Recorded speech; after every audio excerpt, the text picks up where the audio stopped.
He's the guy, bro. He's the fucking guy.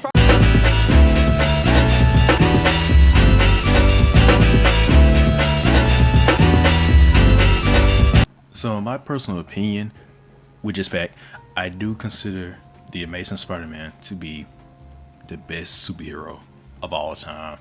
I don't think that's crazy to say at all. I think it's a fair take that Peter Parker is top one. But despite me being a permanent glazer of Spider-Man and the Spider-Man franchise and Spider-Man mythos, I am not blind to the fact that he hasn't had an exemplary run in about 19 years. I don't want to say it's all doom and gloom though, because he's had good stories like Big Time, Ends of the Earth, Superior, stuff like that. But he hasn't had a good track record in the 2000s, dog. Well, like post 2008 specifically. It's rough, man, and it's sad to say. Batman has had his own title for about to be 86 years now, and he has only relaunched 4 times. Spider-Man has had 7 relaunches, 5 of them happening 2014 onwards.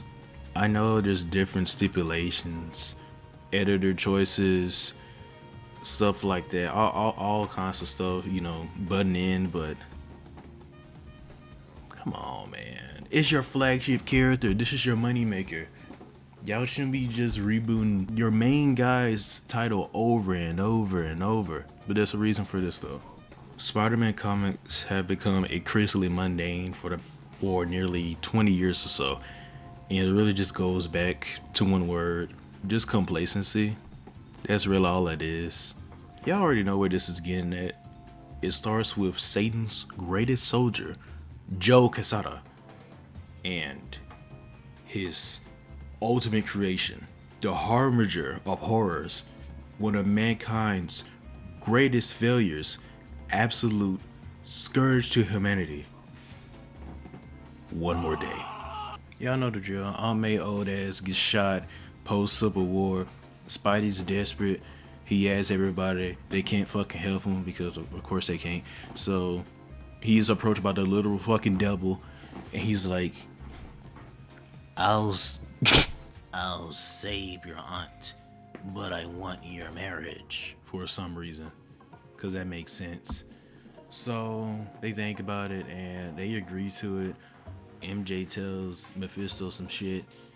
Mephisto makes it happen and everything is back to square one. Yay. Fuck, they're not married anymore.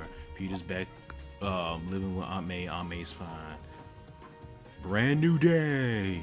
It is alleged that Hellspawn Joe found a married Spider-Man to be old, unrelatable, and he felt it kept him limited as a character, which is quite interesting because he's literally maturing. I mean, most people know Spider-Man as being stuck in fucking high school, dude. He's got to grow up. Come on. The guy's been out of high school for 61 years. Like, come on, guys. Come on. This is a grown-ass man. Of course, writers come and go, and they add their different personal takes on things. With one more day stunting Peter's growth as a character and as a person, you are stuck in this constant, miserable loop with Spider-Man. It's always back to square one. Nowadays he's constantly written as this lovable, intelligent dork, fucking loser with nothing going on for him. He may be super intelligent, but he's also broke. He gets girls, but his love life is extremely complicated. These relationships never last long at all. He's always had bad luck, but what the fuck? I don't know. It's weird. I don't know why they want him to stay as this loser dork like this. Like, this is so me type of character that people can insert themselves into. Bro, it's lame. It's lame, bro. Peter has ambitions, bro. I'm kind of talking in circles now, but I think what they should Not what they will. What they should do is, one, let's give Peter a consistent and stable job. Why is he unemployed? Why is he broke? He's one of the smartest men in the Marvel Universe. There's no reason why he should be realistically broke. What happened to Horizon Labs? What happened to that? That was cool. I know you remember that from Big Time. That was cool. That was pretty cool. I like that. Number 2, might be a hot take. I think we should retire Aunt May. I'm sorry. I know that's basically his mom. She's always been there since the beginning. Great character. We all love Aunt May, but oh fuck, bro. You're in your late to mid 20s, bro, and she's almost died like multiple fucking times. I think we need to let her go. It's part of this. Let her join Ben at this point. I don't care. And 3, I'll say let him get back with MJ again. Zeb Wells' run was generally one of the worst Spider-Man runs ever of all time, and he damn near destroyed over 25 years of publication history between MJ and Peter. That was I don't know what the hell he was doing, but that was so rough. That shit was, oh god, they're basically soulmates, man. Of course, the editorial doesn't butt in. Any writer can make that shit work. It's Peter and MJ. They are the comic power couple. Everybody knows them. Everybody knows Peter and MJ. My last talking point here will be the new run. And I think it's fine. We are 21 issues into Joe Kelly's stint on Amazing Spider-Man, and I say overall, it is good. I think the first volume, 1 through 7, that was pretty good. It was really engaging. We saw Peter have a job.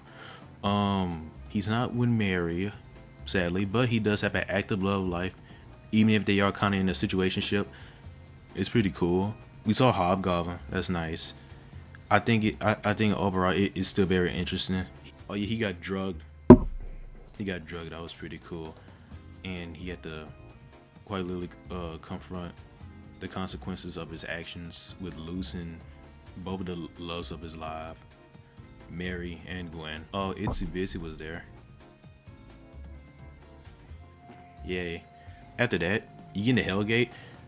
Right now, there's not much to Hellgate. Instead, that he's this big old nigga that's been around for a bit and linked to this deity or some shit. And I like him. He's pretty cool. He's sick looking this way. I love his design. And directly after that, Peter gets sent to space. And honestly, the book kind of loses steam very fast. We got Norman as Spider-Man. I think that's pretty cool. As like an interim Spider-Man. I think that's pretty interesting. But sadly, Joe is giving him nothing to do. He shows up. He beats some niggas up in brutal fashion. Gets chastised for it. That's about it. As for the space arc, I think it's kind of cool, but there's a good chance we're not going to see Peter interact with those characters ever again. Rocket might bring it up later in like a different book or something later this year, and that's it. I don't know if we're ever going to see that tall, high yellow alien girl. She's pretty fine. We're probably not going to see her again, realistically. Oh yeah, and Ben filled in for Peter, and yeah, I don't care. He's not doing villain stuff no more. I don't care. With me doing all this talking, I'm pretty sure maybe a good question to ask is, so why won't Marvel undo one more day? And the truth is, well, 1, we don't know, but 2, it could mainly just be the book's fucking selling. The book's selling. Why would they change shit up? It could probably sell more. That's why Ultimate Spider-Man was dominating sales when it first dropped. It was, I know y'all remember this shit. That shit was crazy. You think they would have took wind of that, but they didn't. ASM is still selling like hotcakes. They're not gonna change shit anytime soon. I don't know why they wouldn't want the best for their flagship character. but if it sells, why not change shit up, you know? Capitalist method. We know how that go. Thank y'all for watching me talk for however long this was. I love Spider-Man to death. He's my GOAT. Look at him. Almost forgot. Don't forget to like, comment, subscribe, please. That would mean a whole lot. Thank you. Love you guys. Showtime!